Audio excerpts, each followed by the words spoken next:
and gentlemen, welcome to the PGA Draft Cast, brought to you by WinDailySports.com. Just a quick reminder that WinDaily Sports doesn't just cover golf. They cover the NFL, the NHL, MLB, NBA, soccer, MMA, NASCAR, you name the sport. WinDaily Sports has projection models, optimizers, articles, and our famous Discord chat to cover it all. Now, if you click the promo link below and you type in Win Big or Green, you will get 1 week free of Win Daily. And then after that, it is just $5.99 per week for all of that, including some of our betting content. Now, let's get to the PGA Draft Cast, where we have proven track records with Joel, Spencer, David, and myself. Let's have some fun. Get in the chat. Make sure you subscribe to the page, and make sure you hit the like button. Let's do this snake draft. Let's do the PGA Draft Cast. Let's do it right now. PGA Nation, we are back. And we are heading to Mexico. What a field we have. We have the Masters champion. And I don't know if I know anyone else that's in the field. That's about it we got. So it's going to be fun.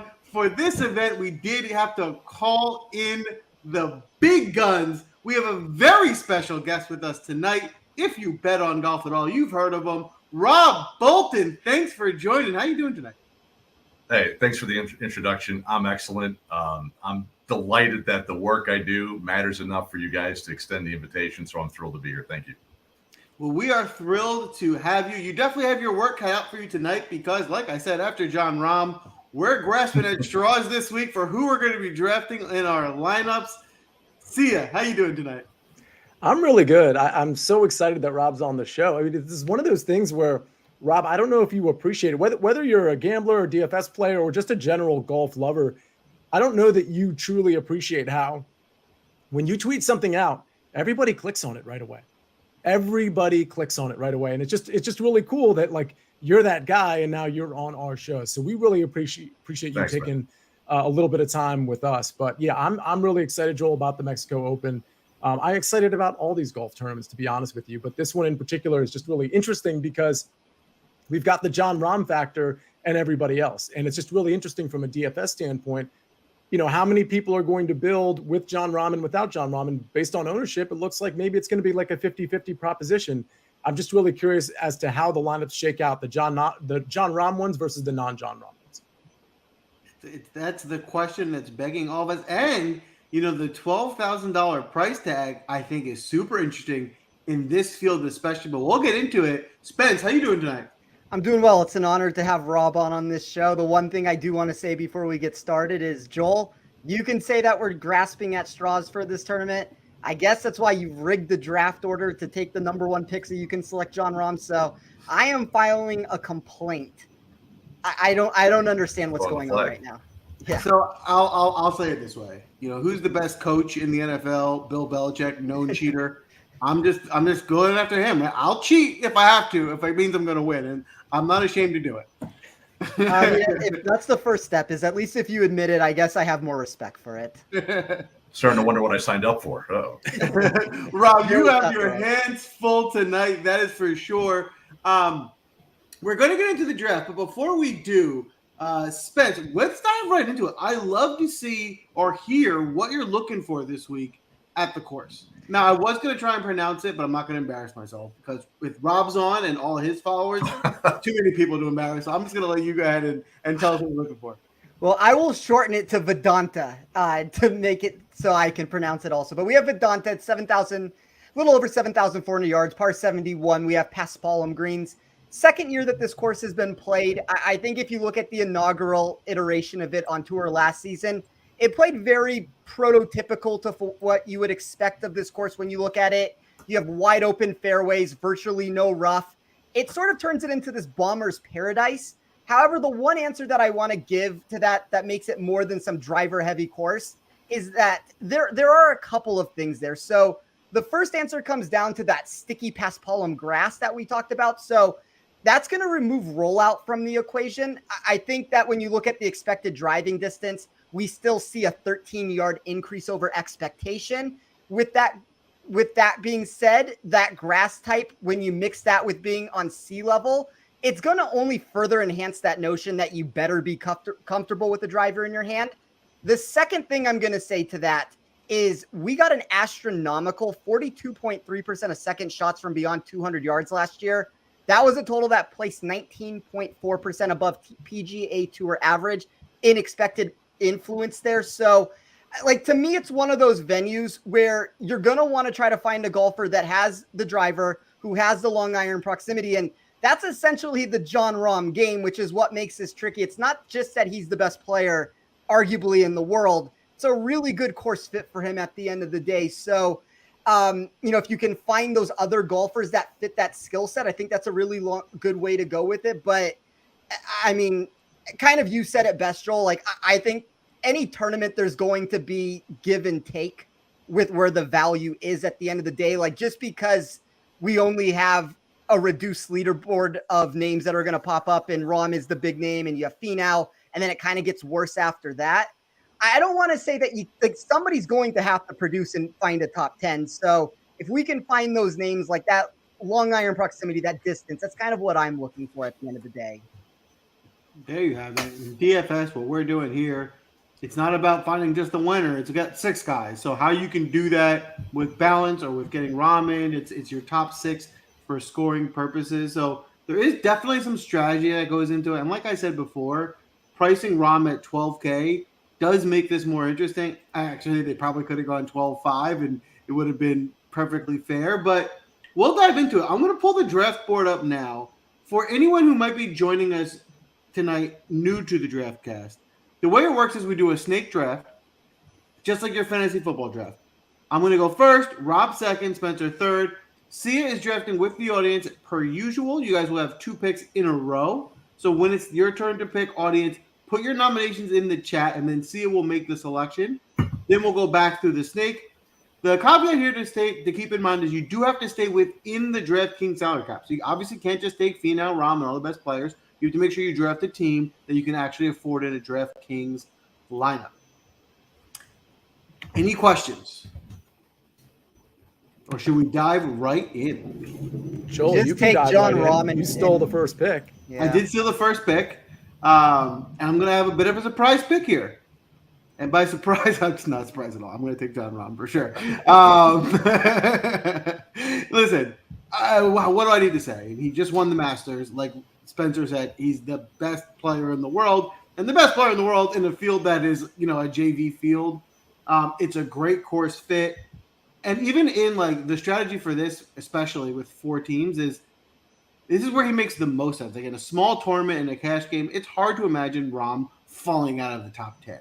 So you're going to at least get those points from him, even if he doesn't win the whole tournament, which I think he probably will. So for the purposes of a 4-man, the safest pick, the highest upside, I'm happy to take the 12K and make the rest of my salary work elsewhere. Yeah, and this will be interesting to see how you play out the rest of your team, because when I put Jon Rahm in my lineup initially, I believe that, okay, we see how much it leaves you, 7,600, but I had made a lineup with Jon Rahm and like 9K guy, and it left me literally with like 7,000 flat or 7,075. So it is hard to make lineups with Jon Rahm, and that's a good thing, right? We want it to be hard if you're going to take clearly the best player. Now, Rob, it's your turn. This is the first PGA DraftCast you've been on. You get to pick anybody in this tournament other than that person being named Jon Rahm. Who's it going to be? Yeah. Second overall pick, you always take the best player. I totally understand everything we're talking about. I love all of the supportive evidence for Jon Rahm in this event. If there's anyone watching and listening that still isn't convinced, I want to play in your league. He's the best. You'll figure it out when it comes to the rest of these guys. Especially since it's so top heavy, it's a no-brainer. Honestly, I think it's a bit of a curse to go second, because Finau's sitting there. I'd probably prefer not to have the option to have either of those guys, but got to stay true to the board at this moment and rely on some of my experience and acumen for the rest of this lineup. We'll see what happens. Go ahead and put me down for Finau. Yeah, Finau, a very interesting pick at 10-7. Certainly makes sense to take him second off the board. Spencer, let me kick it to you before we get to your pick. How you feeling about Finau? In terms of your model, is he rating out like he should be as this sort of second highest priced golfer? Yeah, I think that when you look at pricing and we look at this board in general, like I kind of been a big advocate on this show over the past, I don't know, let's call it the past 2 months, that the results that we're getting from Finau are probably worse than the statistics that he's putting together. I think he's still sitting on a victory at some point. This might be the perfect tournament for him to do that. And, you were kind of mentioning it earlier, Sia, where you're going to have about half the people that are going to go with Jon Rahm, and then you're going to have this equal split from there of Finaus and Wyndham Clarks and Gary Woodlands and all those players. And I do think there's a difference when we look at Finau to that next group. Like, it's tier 1 is Jon Rahm by himself. Tier 2 to me would be Finau by himself. And then you kind of have a lumped up group beneath that, in my opinion.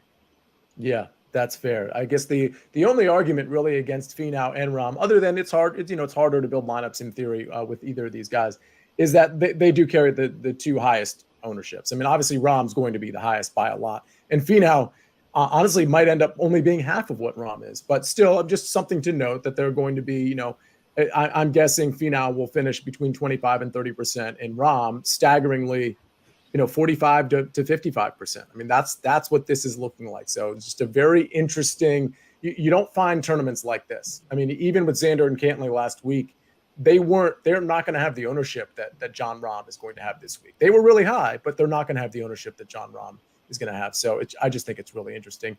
Spencer, it's your pick. What do you got? So I do think that, like, forget ownership for a second. The audience and I are probably at a disadvantage. I do think being able to start with Rahm or Finau would be the optimal way to go here. I mean, you can see when I put in the pick, I mean, it's bright red on Joel's pick there with the cheating factor with it. So I've said enough, and I've said my piece with that. But I guess I will keep this just kind of as, if you want to call it like a fantasy football draft with this, that we seem to be going in order of the players that we like this week. So I'm going to say Wyndham Clark is the third best golfer in this field. We see that with the odds right now. Don't love the ownership. I think you could make an argument that he ends up being the second highest owned player on the board, but I'm kind of in this spot right now where if I don't take Wyndham Clark, I'm not going to love the way that this roster comes together. And there's a couple things about Clark that I think are really worth noting this week. So the first thing, there's a lot of sites out there that I respect that believe Wyndham Clark is a top 25 golfer in the world. I know that's not going to be what you see when you look at the official world golf rankings, but essentially it comes down to, you have the distance from him, you have the putting, and now in 2023, he's added this ability to gain strokes with his approach shots. And David has been a real big advocate of that every single week on this show. And my model, as these weeks are going on, keeps catching up to that factor. And, like one of the big things I ran is I looked at distance, I looked at weighted proximity from over 200 yards. I merged those two factors together to try to get an answer. Like, to me, that ends up making Clark one of the 3 or 4 best names on the board. So I'll go with Wyndham Clark. I'll keep it very chalk to begin this, but I do think that there's a skill gap from these next couple names down beneath. So I'm going to just make sure I lock in one of them. Yeah, I don't hate that pick. I've been on Wyndham Clark for quite some time, and it truly has paid off. Before we get to the audience picks, and they have been so kind as to already nominate and ratify a pick. So before I even get to that, Rob, your thoughts on Wyndham Clark? I mean, we've seen an emergence from him as of late, particularly with the approach game. I mean, if we track him from like last year and before then, it was really like he's an off the tee guy, and he can be pretty good for the short game. But now it's the off the tee game that's actually like fallen off quite a bit, but we know he's still strong there.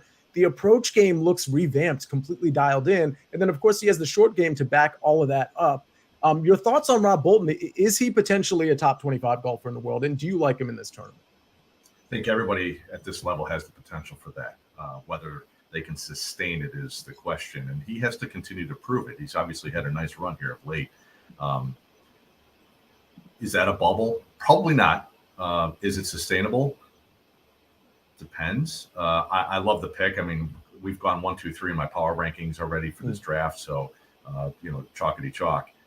So that makes sense, especially in this event and with the way you guys have laid it out in terms of how there's these two and then there's everyone else in a sense. But he deserves it. And in an event like this, he should be able to continue to showcase. So I have all the confidence in the world. I was kind of hoping I was kind of looking at him as the number 2 pick because my confidence is that high. But we've seen other guys revamp their games when they've been deficient in a specific skill set, like Clark has been on approach.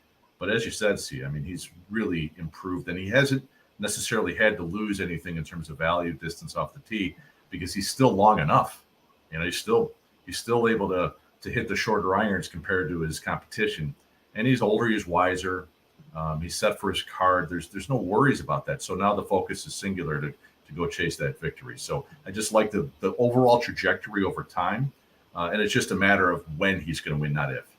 Yeah, totally fair. We have 2 guys for team audience, and it's Nikolai Højgaard and Patrick Rodgers.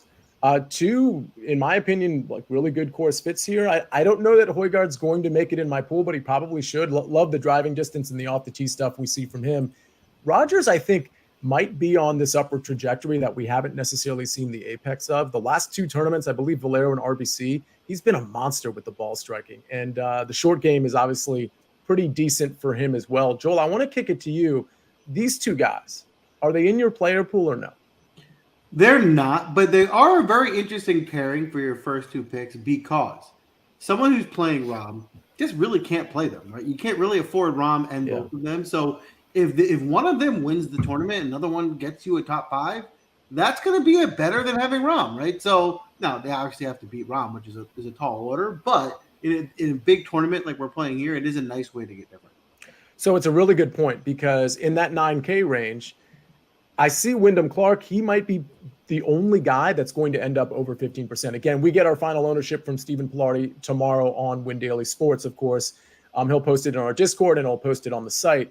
But what's really interesting about what you just said is you're right. It's really hard to build a lineup with Jon Rahm and let's say a high to mid 9K guy. It just really is. So a lot of these guys like Rodgers, like Højgaard, and like, for example, I mean, I'm not going to play Taylor Pendrith, Ben On, for example, like those are all going to be guys under 15%. So just something to consider there in terms of how you build your lineup. Spencer, it's on you. You started with Wyndham Clark. I don't think you feel super good about it because Joel stole the number 1 overall pick, but it's still a good pick. Is your second pick going to be as good though? I mean, Joel did 2 things here, so let's just call him out for it. First, he steals Jon Rahm.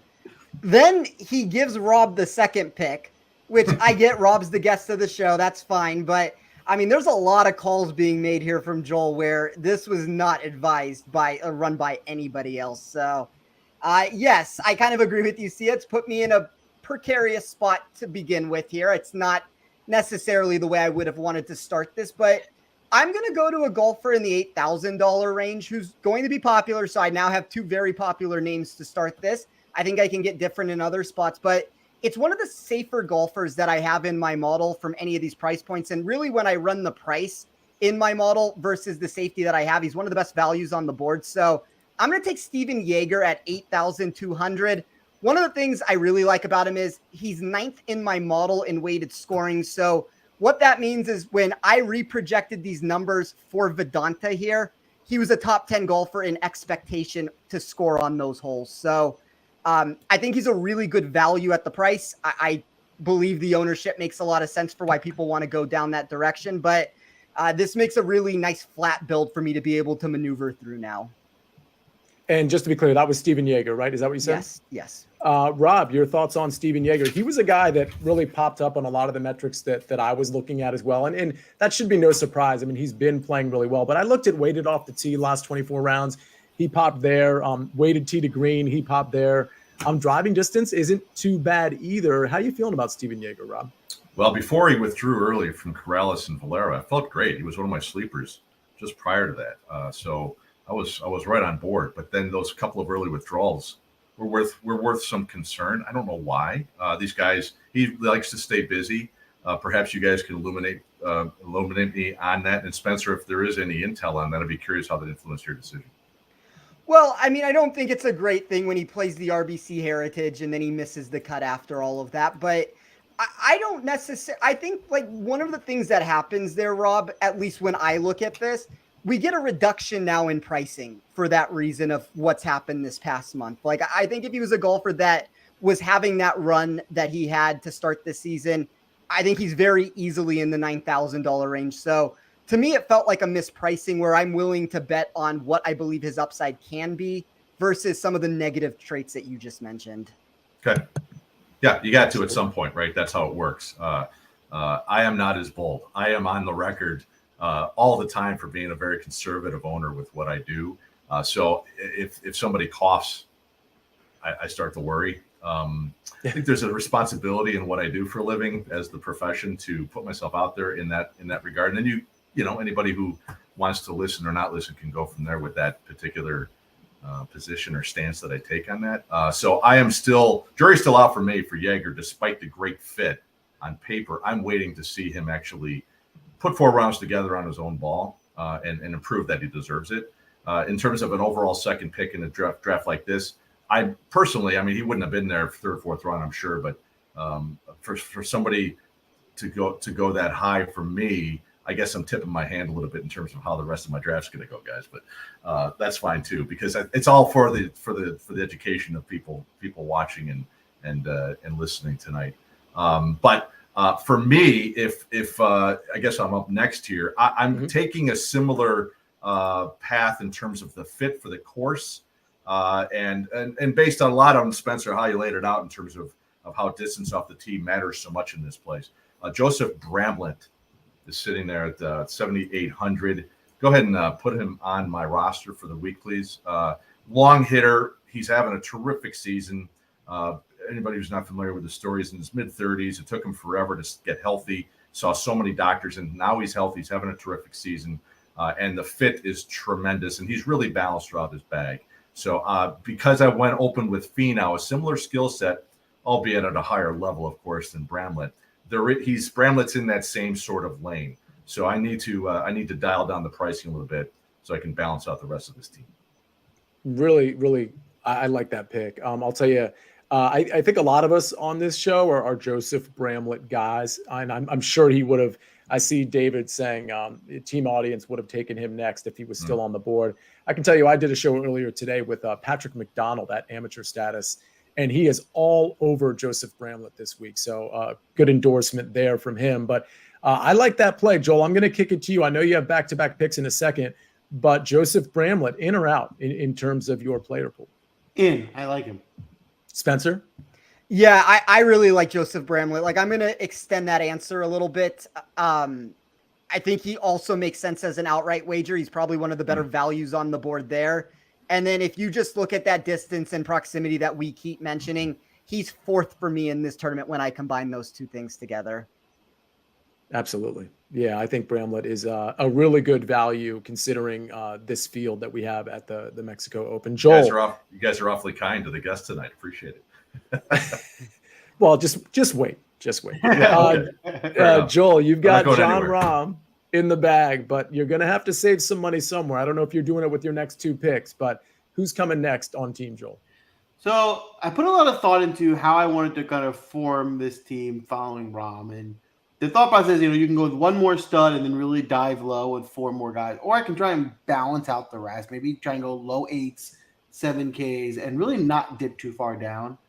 So I'm going to stick with that approach. I'm going to try and stay in a kind of balanced as much as I can with Rahm. So with my next 2 picks, it's actually the best 2 guys I'm planning to take at the highest price. I'm going to go with Robbie Shelton and Matt Wallace. I think both guys, should be a good course fit. Their ball striking is there. They've been trending in the right direction, more or less, in the last, month or 2. And to get them both, yes, they're 8K, but the very bottom of the 8K range allows me to still have a lot of flexibility to build out the rest of this roster. Yeah, I'm a fan of the Robbie Shelton play. I hadn't really looked at Matt Wallace, but I think I probably should have. Rob, let me go to you. Either of these 2 guys on your radar this week? Yes. Wallace is in my power rankings at 9. Shelton, I happen to own him in a full season league, full disclosure. So I'm more invested emotionally in his ups and downs than I am in Wallace. So I've been watching what Shelton's been up to. And he's obviously had a terrific season. Yeah, I mean, look, you got to make smart picks with where you are, Joel, and those are a couple of smart picks. think most of all with Wallace that he's already won abroad. He just won on the PGA Tour, remains busy, not worried about him. He's been here and done this before abroad, so this isn't new territory for him. And then he's the most recent winner on Paspalum. That doesn't hurt either. Yeah.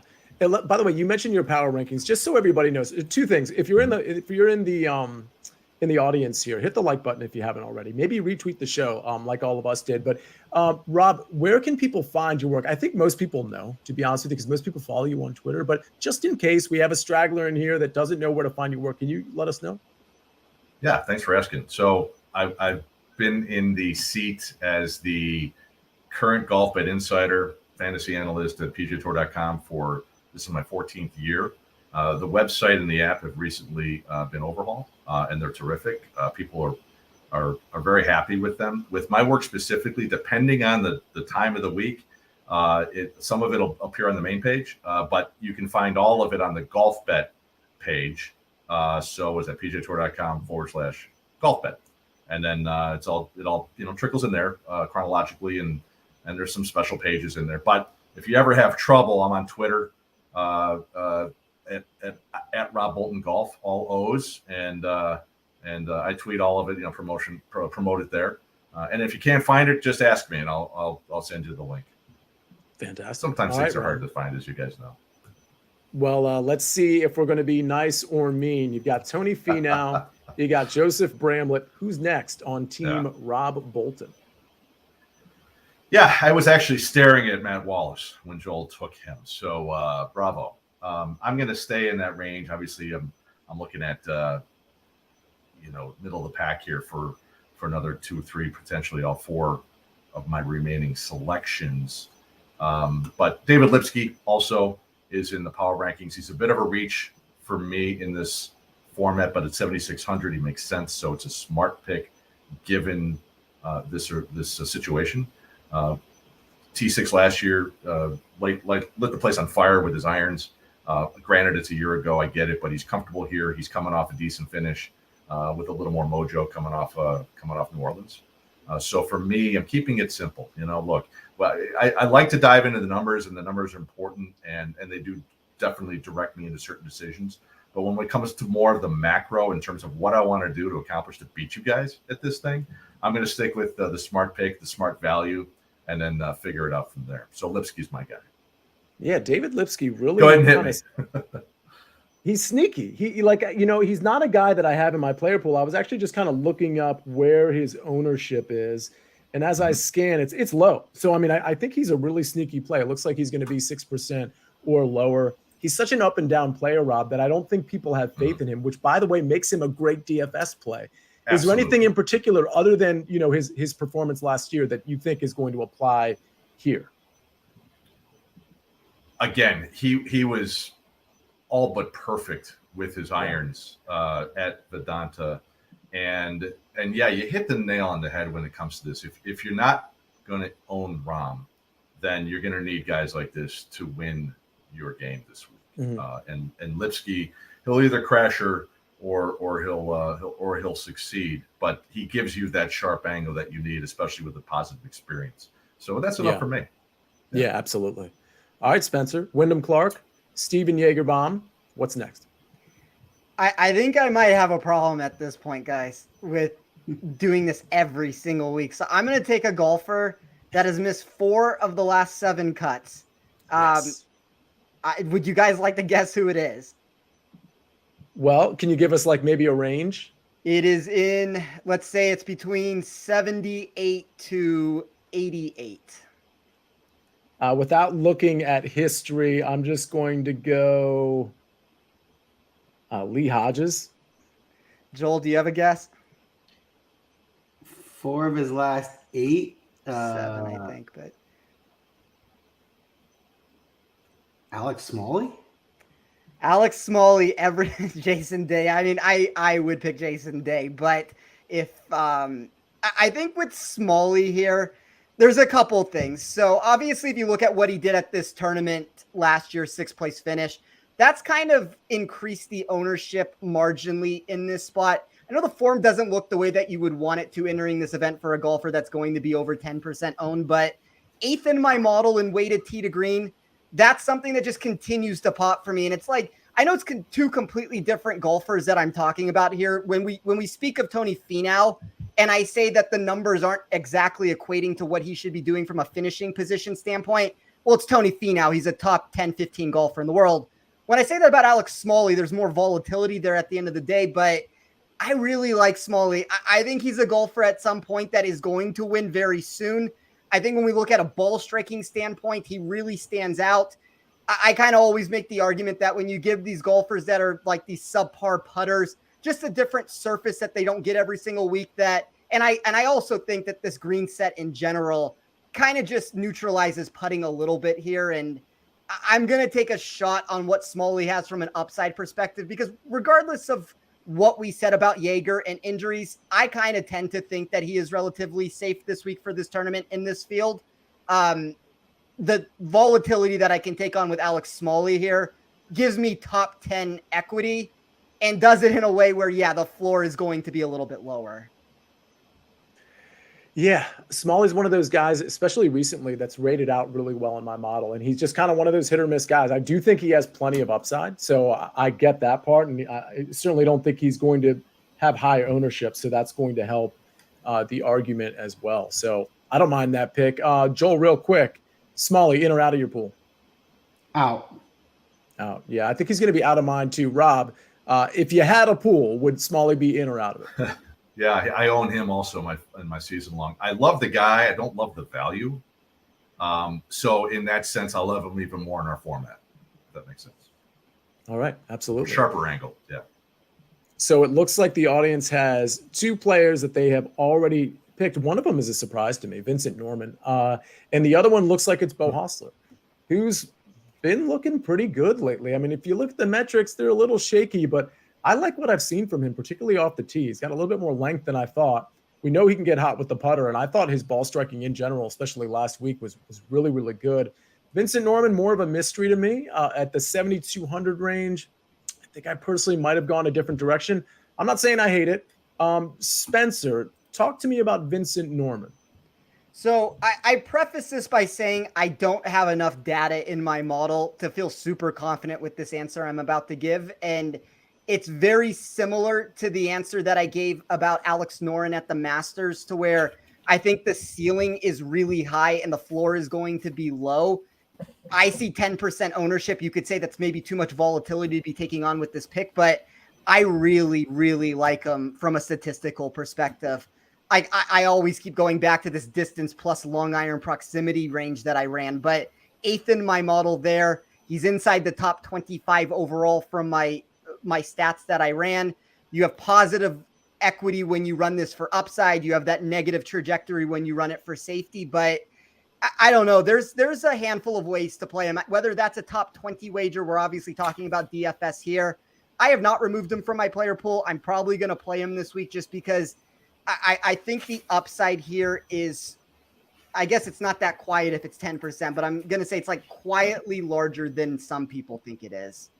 Yeah, I will say this too. I mean, I do think it does look like the upside is there with him. And at 7,200 in this field, it's really hard to find anybody who's got some decent finishing positions with the requisite upside. So I absolutely understand the pick from that standpoint. So Spencer, let's go to you. You've got Wyndham Clark, you got Steven Jaeger, Alex Smalley. Who's next? So the pick was going to be Norman for me. So the audience stole that one. Nice. I'm going to go with MJ Duffy at $8,000. And he's another golfer that, like, I don't know what the upside actually is, but I kind of give a similar answer that I just talked about with Jaeger, where I think the safety here is better than the perception around him. 4 straight finishes inside the top 29. He's inside the top 10 for me in my model when we look at weighted scoring. And then he's 13th in strokes gained total on easy to hit fairways plus short rough. So that's me trying to mimic this for this course, where I took every compilation I could find of courses that had easy to hit fairways and no rough. I compiled all those stats together to figure out who would be the top players there. Duffy grading 13th for me really propelled them up my sheets. So I think at $8,000, there's going to be a lot of people out there that may believe that the price is too high. I think it keeps the ownership a little bit lower for that reason, but I kind of view it as a spot right now where he's legitimately priced where he should be. And regardless of what I think the upside is, there's the top 20 value at the end of the day. Yeah, if I had my own team, Duffy would have been my first pick.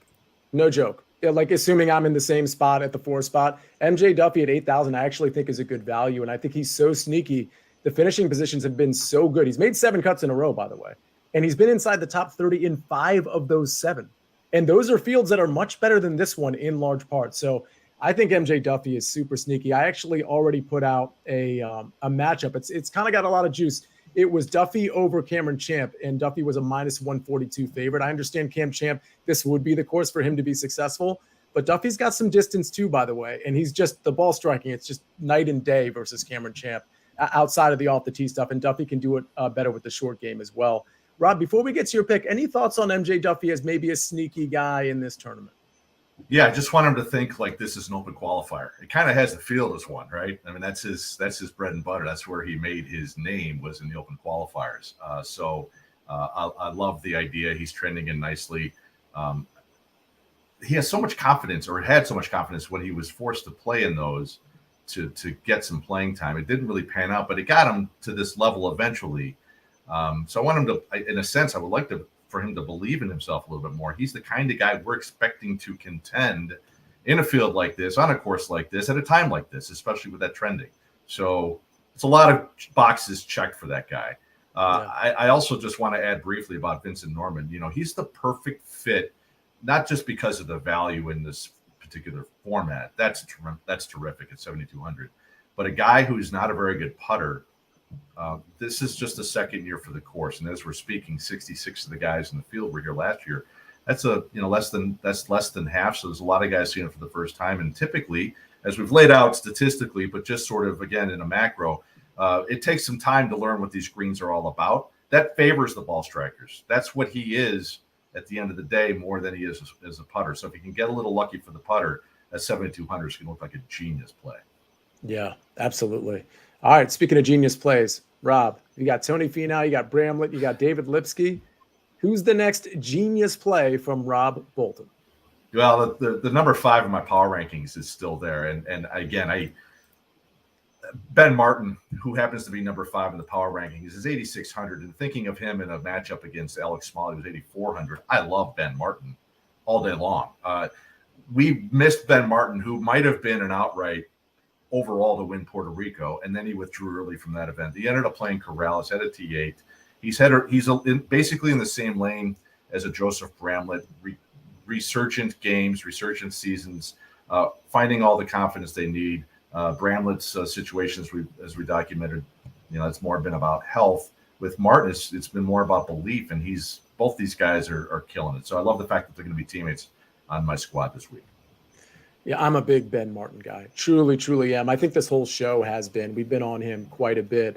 Joel, before we get to your back-to-back picks, talk to me about Ben Martin. In your player pool, not in your player pool. And any comments on Ben Martin, because I didn't ask you about MJ Duffy or for that matter, Bo Hostler either. Any of these guys that recently were drafted that you're really high on? Yeah, I'll start with MJ Duffy. He was the third guy in that 8K range I was contemplating with Shelton and Wallace. So I'm with you guys. I will have him in my player pool for sure. And same with Ben Martin. I think in terms of a value, I wouldn't have been surprised if they had Ben Martin at 9.3 or 9.4 in this event. So, he's one of those guys that you can pair with Rahm, right? And still, not have to dive too far down. It's kind of get your second elite guy in that matching. So I think he was priced in a way that you can play him. Let's see where the ownership ends up, right? Like if he ends up being super high owned, then I might come off of him. But if you can get Martin in the teens or better, then I think he's a great play. Can I say one thing before we move on? Or I'll ask a question here. Does anybody want to give me in a bet Alex Smalley against Ben Martin? And I will take Alex Smalley. Even? Yes. Done. That can be offered to everybody here. Seconded. I mean, we'll figure out a number that makes sense. We'll keep it small. We can keep it fun here. But, I mean, me with Alex Smalley versus all of you with Ben Martin. I think Alex Smalley is going to produce here. I'll just say this. I have the proper price in this matchup, closer to minus 150 for Smalley. That's just my math. It doesn't mean it's correct at the end of the day, but that's my answer to this. So I will take Alex Smalley, and we'll go from there. So my only hesitation. Go ahead, Rob. No, I was just going to say, I'll bet you a FedEx Cup point. I'll Venmo to you if I lose. It is interesting to note that Ben Martin missed the cut here last year. But again, I think Ben Martin right now is a vastly different golfer than he was at this time last year. But what's interesting to me is that Alex Smalley finished 6th here last year. So while the missed cut doesn't concern me from Ben Martin because of his recent play, the Alex Smalley, this does feel like maybe this is the one tournament in 5 or 6 that Alex Smalley actually pops. But Spencer, I'm on team Joel and Rob Bolton on this one. I'm willing to be on the Ben Martin side because I've been on his side for so long now. So I'm tagging in on that one. You want to just go across the board? We'll call it something small. I'll bet each one of you separately like 10 or 20 bucks. Yes, that's what we'll end up doing. We can discuss it off air, but we can have that bet, and maybe on Twitter we can talk some trash to each other as Smalley misses the cut and Ben Martin top 5s this thing. Joel, you got 2 picks. You just came off Robbie Shelton and Matt Wallace trying to get your price right off the John Rahm pick. Who's next? So now I got to level out here in the 7K range and find some value. And I found 2 guys, and people who watch this show, you've heard me say this before in tournaments like this where they're kind of the watered down JV tournaments. I think you get to a point around the lower 8K range, mid to 8K range down, where the mid to low 8K range to the mid to low 7K range, these guys have a very small gap between them, right? At the end of the day, they had to fill out this player pool. They had to give pricing.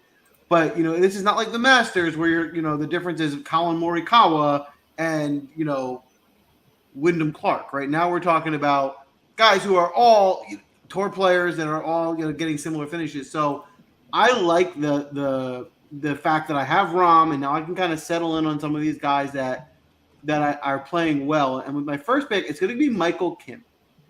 Michael Kim has ball striking has been good. Where he's been struggling lately is a little bit off the tee. If he can, find some fairways, these are wide fairways, so that should help him a bit here. If you also look since March in the 2 tropical courses he's played, which a bit similar to this one, he's had a 26th and a 5th. So it's another tropical course. It should suit him well. I think he does have some upside here to put in this lineup. And I'm also going to take Dylan Wu. Dylan Wu is a guy who since March, even before that, we can even say since February, has been playing fantastic. He hasn't missed a cut. He's made 6 straight cuts. Within that, he's got 2 top 20s, and he's got some really strong finishes. The ball striking, and he's gaining on approach at every tournament since February except for one.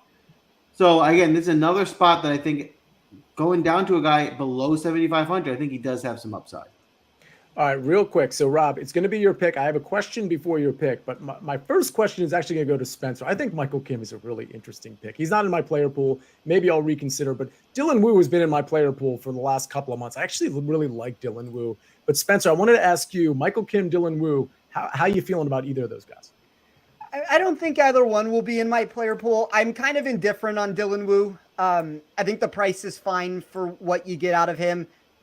I've always said that Michael Kim doesn't necessarily grade well in a model when you run data for him, and he's still a golfer that seems to produce regardless of that. So I've kind of ignored some of that math that comes into play. I'm not going to play him necessarily, but I wouldn't say that where he is in my model is the true indication of where he should be at the end of the day there. So I'm indifferent. There's other players in that range that I'd rather play, but it's one of those things, as you guys know, you kind of have to pick and choose your spots. You can't play everybody.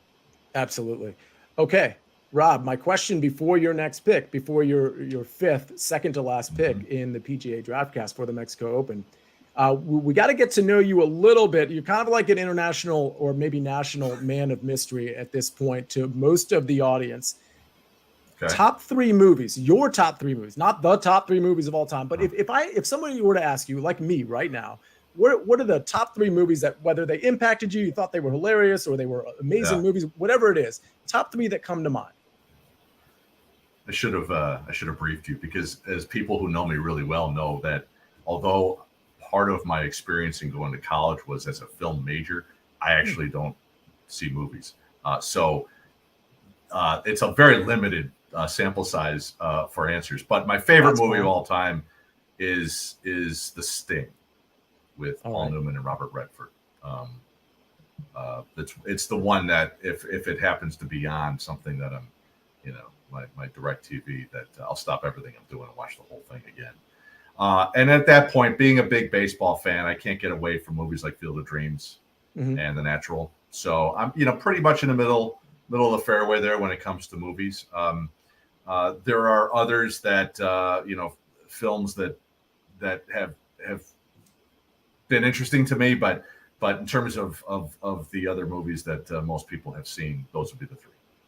All right. I like a couple that. Redford movies in there, I just realized. Yeah. Yeah, those are great. I love Robert Redford, so that's easy. Anything pretty much he's done. I love it. All right. Speaking of middle of the fairway, who you got for your next pick? You're trying to throw me off here, aren't you? I got you. I see what you're doing. Strategy. Yeah. So we all know Pat Perez for a lot of different reasons. One of which, when we're coming to building a lineup, is the fact that he was the Prince of Paspalum. Everybody is familiar with that. One of the burgeoning or emerging Princes of Paspalum is Andrew Novak. He's a second-year tour player. Was he 6,800 or something here? I saw him here a minute ago. 73. Thank you, 73. I had him added. Okay, so 7,300. It's basically just his comfort level on Paspalum. He's played very well on it. He's actually had a nice season. He hasn't really registered strongly on Paspalum this season as much as he did last season. So at this point of the draft, because I wanted to open up the board for my last pick and still have a little bit of a punch there at 5, I'm leaning on him on these greens specifically. Yeah, Novak's interesting. I know somebody in the audience brought up Andrew Novak as well. 9th at the Valero, 46th at Corrales, 27th at Valspar, and 29th at Honda. And woven in between those is a miscut at the Players, which, that's okay. And then he missed the cut last week with his partner at the Zurich Classic.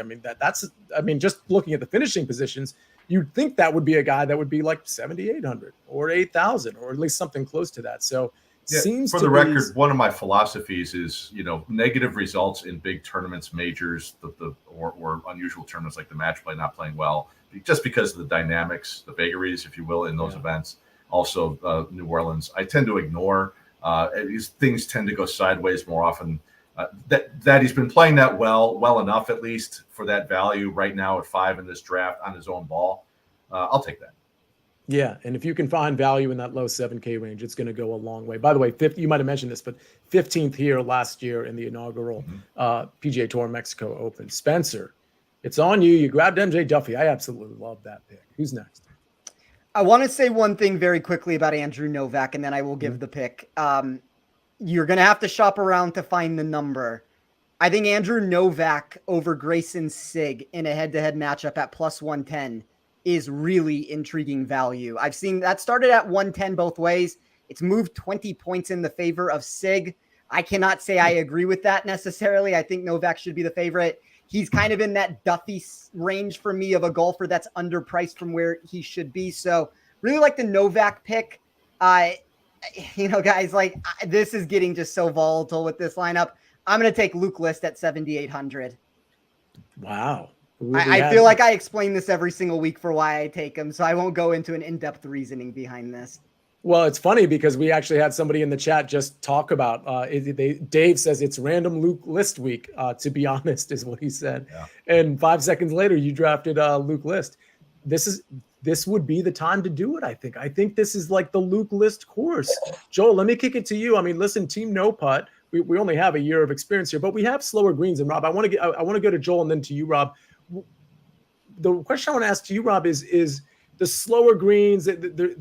They seem to be a little easier to read, maybe a little less break. They're flatter. So, Rob, let me start with you there. Does it seem like a course for like Team No Putt potentially?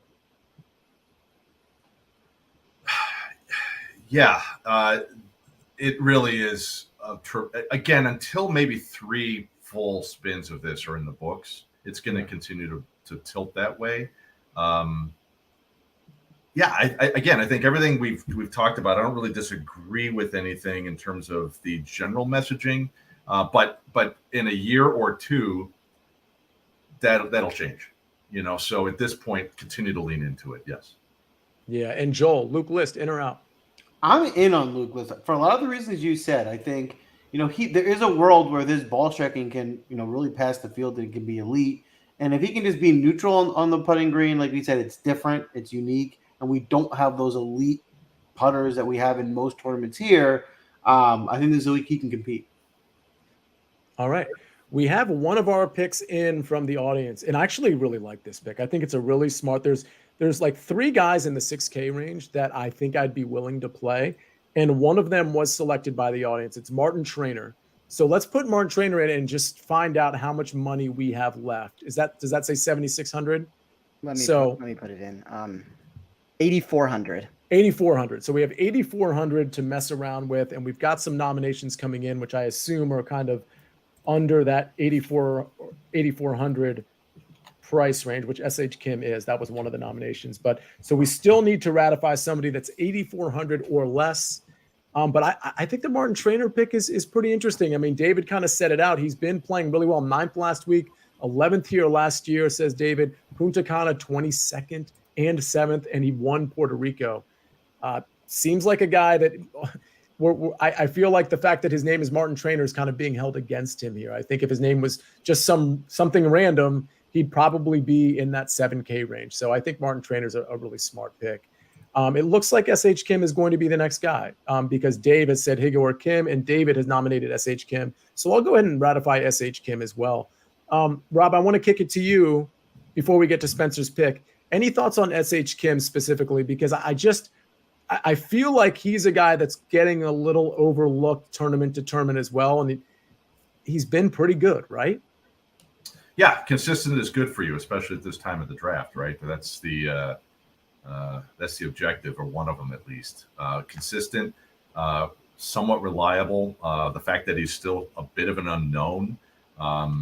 And again, in a field like this, his talent should play up a little bit. So just on value alone, relative to others, that's a really nice last round pick. If I may, for a moment, I love Martin Trainer in the sense of the form and the surge. He's always profiled as a guy who shows up once or twice a year. This goes back a number of years now, and then you don't hear from him again. So you gotta jump on it. But he's more than likely have already exhausted that form. Even though he's one of my sleepers this week, he is the last sleeper in this field. It's tough to find sleepers. You could just say the field and not be wrong. And so that as well makes sense for this format. But I think there are other better picks in that position. But the Kim pick is strong. All right. Spencer, it is on you. Your final pick. Who's it going to be? I'm going to go with Will Gordon at 7,900. This is a very all over the place lineup. And I don't mind going this route since I missed out on Rahm and Finau. But, if you look at what I've done, at least with the strategy that I've tried to employ here, it's a lot of quality weighted tee to green players. Like every single one of these guys in one way or another, when I ran the numbers, they're inside the top 15 of that category for me. So I'm just hoping that we get something out of the putter from each one of them. That's remains to be seen if it's going to happen, but Gordon's 14th in weighted scoring. He's inside the top 20 for that distance plus long irons. And then he is 7th from weighted tee to green. So I think it's a volatile pick. I think all these picks kind of became volatile, but it's not going to shock me if all of a sudden a lot of these names are inside the top 20 here and I can find a way to compete without Rahm and Finau. Yeah, Will Gordon, I think, is going to be a somewhat popular pick, at least for that range. And I think it's for good reason. So I think I really like the way you formulated your team here. I think it's a really, really good team. Obviously, it's going to take Rahm to stumble a little bit. But speaking of stumbling, Rob, you haven't stumbled yet, but you have one pick left, so there's still time. What's your final pick on the PGA DraftCast? Yeah. So first of all, I love the combination of Smalley and Gordon in terms of what you want to accomplish with that, Spencer, because I think Gordon is undervalued, especially in a week like this where ball striking plays up so well. So nicely done there. again, there's a bit of a theme with my players on this surface. You remember Bud Martin came close to Corrales last year as well. The miscut here last year, he was in a different place. Doesn't worry me, even though we covered that a minute ago. So I'm going to stick with the theme a little bit on a guy who we all know, Nate Lashley. Again, fits the profile. Another one of my sleepers, which is not how I expected this team to shake out tonight, but I ain't complaining. Sitting there at 7,700, again, undervalued in my opinion, based on the fact that he's just so strong. He's just so confident with his irons, and he's out of a certain age where the wind and everything, all of the other distractions of the week aren't going to bug him. Recent podium finish on Paspalum, tremendous results on Paspalum again a year ago. So it all adds up to a sensible last round pick for me. I love that pick. That's one of my favorite picks of the draft. I'm not a Nate Lashley guy, but I looked into him today and looked at his recent form in particular. I was pleasantly surprised. I was actually about to target him in a matchup, but then I was like, well, let me look this up first. And I was like, nope, cannot fade him in a matchup. He is I think that's a super smart play. Really, really like it. Joel, first, let me ask you, Will Gordon or Nate Lashley or SH Kim? Any of those guys in your player pool, and then give us your last pick. Yeah, I think I like all three. I think I like Lashley and Gordon the most of the three. As you can afford them, they're not the top of my tier. They're probably the bottom of my player pool, but they will be in my pool. All right. Now, I will say the guy I'm going to take last, I considered taking second after Rob. I had a feeling no one else would take him, so I thought it was a good strategy to just wait until the last pick because I thought he'd be left. I love the way he's playing. Since February, he's been playing great golf. I'm going to take Kevin Chappell. He's been gaining strokes on approach in each of his last 5 tournaments. In the 2 that you don't get really strokes gain data, he got a 15 and a 16. And they're both, again, tropical courses. There could be a lot of similarities there. He's made the cut since the Honda in every tournament he's played in. I just think he's playing really good golf and he's getting overlooked in a field where, it's a weaker field. So I think this is a really good spot for him to show up. And like I said, if a team that I'm rolling out, Rom, I don't need him to go out and win the tournament. If he can get me back in that top 25, 20, which I think he can do this week, I love the value, and he's very, very low. Okay, so first of all, I think that's probably a pretty smart pick. Second of all, he doesn't do sketch comedy, so it's actually Kevin Chappell, not Kevin Chappell. Rob, you can correct me if I'm wrong there, but I'm pretty sure it's Kevin Chappell, you're right? You're on it. All right. Yeah. Fair enough. Spencer, I want to ask you, though, because Kevin Chappell's a pretty random name, but I don't hate it. Does he rate out well at all in your model? He does. I think if you look at what Chappell was before injuries, he's a name that was kind of on that trajectory to where if you would have said Kevin Chappell was in this tournament 5 years ago, he's probably a golfer that's pushing in the $9,000 range rather than what you're getting here at 7,100. And if he has found something and if he's healthy now and the numbers look like they're improving, I think he's a very savvy play down in this range. All right. Did you see, by the way, how Spencer bold-faced and emphasized Chappell each of the 2 times he said it? That was shots fired at Joel. Very subtle, but we all saw it and we all. I mean, I didn't correct them like you did, so I don't know. I'm happy to admit when I'm wrong. I will say I don't know. It's bizarre that you called me out on it because I actually took the time to look up how to pronounce his name before I said it. And if you look at how it says you should pronounce it, when I Googled it, it says SHUH is how you should pronounce it. Just from Google. I could be wrong still, but that's how it said when I Googled it. Here's what you got to do. You got to go to YouTube and you actually got to type his name in YouTube because then you'll get a call. You'll get an announcer actually say his name on one of his shots. Little tip there for you. All right. So Rob, that's the draft cast. So we're going to close the show with just some first round leaders, which you may or may not have. But how do you feel about your team, though?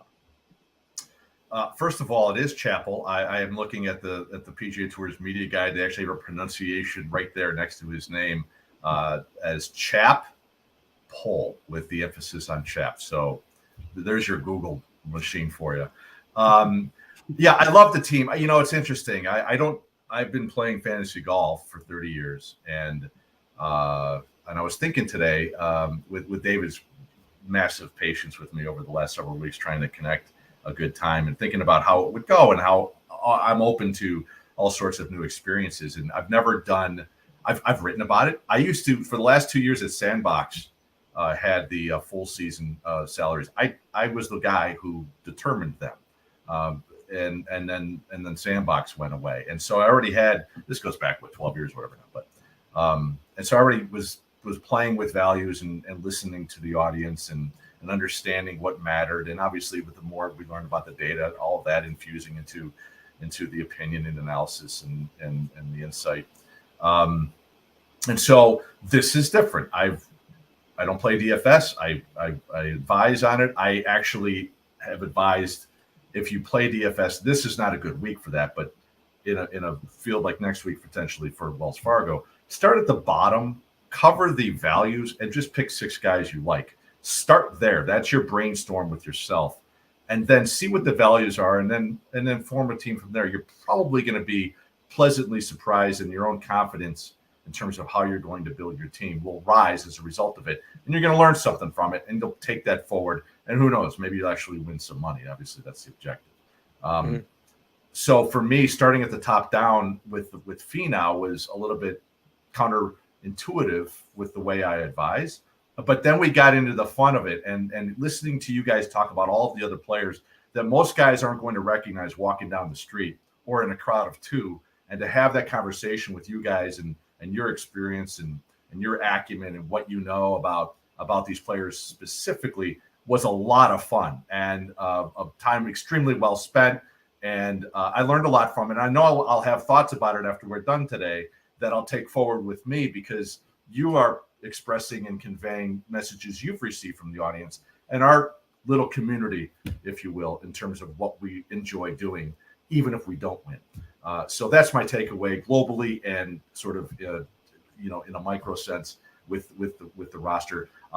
I made picks at the time I made the picks. I love the decision. That's all you can go with, right? But we'll find out on Friday night when they're 0 for 6, and I've lost my bet with Ben Martin up against Alex Smalley. So be it. I'll own it. But guys, I mean, it's just a blast to be able to do that. I've never done it before. And so thank you. Yeah, no problem. It was a fun setup. Joel, let's do our first round leaders real quick and close it. We'll get Rob out of here. Oh, you're on mute. Apologies. Let's dive in. Spence, we'll start with you. Who are you looking at in the first round leader market? I have 2 this week. Alex Smalley, 60-1, and then Wyndham Clark, 33-1. I like it. All right, Rob, do you have any first round leader plays for us this week? Yeah, I'm gonna pivot to Sia for a second, if you don't mind. I gotta look at the board first before I actually give you some sort of an intelligent answer. Take your time. Listen, it's first round leaders. We don't require intelligent answers necessarily. But I'll go ahead. Oh, yeah. Joel, you want to give out yours? I can go next. Yeah, I can go next. No problem. So my first play, I'm going to go with at 60-1, Garrick Higo. I'm going to go with Ben Martin, topic of discussion this week, at 55-1. I'm not sure if I said Higo was 60-1. I like Steven Yeager at 50-1. And my last play is none other than John Rahm, 11-1. Hey, and by the way, Jack Fisher in the chat. You mentioned I backed Carson Young for a top 20 at 7-1. So I don't know about the top 20 play, although 7-1 seems pretty fair. I actually had him as like a super long shot first round leader play on another show, but that was one of the 3 guys in the 6K range I actually liked. It was Carson Young, it was Martin Traynor, and it was Michael Gligic. So again, it's the 6K range. It's probably not going to work out super well, but those are the 3 guys that I'm likely backing. So appreciate your comment on Carson Young, because it was somebody I had in mind as well. I'll go next on the first round leaders. Let's go Patrick Rogers at plus 4,000, Bo Hostler at plus 4,500, Steven Yeager at plus 5,000. We're going to go Grillo at plus 5,000. And I'll give one long shot out. I mentioned Carson Young, but the long shot is actually Nate Lashley at 90-1, plus 9,000. But of those guys, the guy that is definitely going to be your first round leader, and Rob, you can take this to the bank because it's so obvious. We know, of course, who's going to be the first round leader. It's the lock of the year. It's Patrick Rogers at 40-1, everybody. Easy button. It's obvious. Invest all the money you've ever earned into the first round leader market, because that's what you're supposed to do with non-gimmicky bets like that. Rob, it's on you. Pressure's on. I don't know when anybody is teeing off. I don't know the odds, but Alex Smalley. How's that? All right. Alex Smalley, the reversal. See, I'm gonna hedge. The hedge. That's a good hedge. It's smart. Thank you. Did that. Yeah, thank you. Okay. I can root for him too, and Ben Martin. Big thank you for coming on and joining us tonight. Your knowledge, your takes on the players was invaluable. Loved drafting with you this week. It's too bad you're going to lose to my team, but otherwise you drafted a great roster. We're going to post the lineups on Twitter. Everyone else who followed along, let us know what team you like the most, who you think is going to win. We'll track it. We'll report by next week on who the winner was. That's a wrap for tonight. See ya. What'd I forget? Well, you forgot to mention that, if you're not already following Rob, you don't even need to mention that. Everybody's following Rob, but definitely follow his content because, Rob, I hate to say it, but I think some people follow you and they know you as the guy that is, hey, this guy's in, this guy's out. But the truth is you have so much more content that I think people definitely need to be made aware of because it's great content. You heard it here first on this show, like some of the power rankings and things of that nature. So, Rob, we really appreciate you being on the show. Thanks, I mean, this is honestly an honor. I know that sounds like we're just kind of like throwing stuff at you, but it truly is an honor for all three of us to have you on the show. Really appreciate you. And the last thing, we end every show the following way, Rob, and it is sport.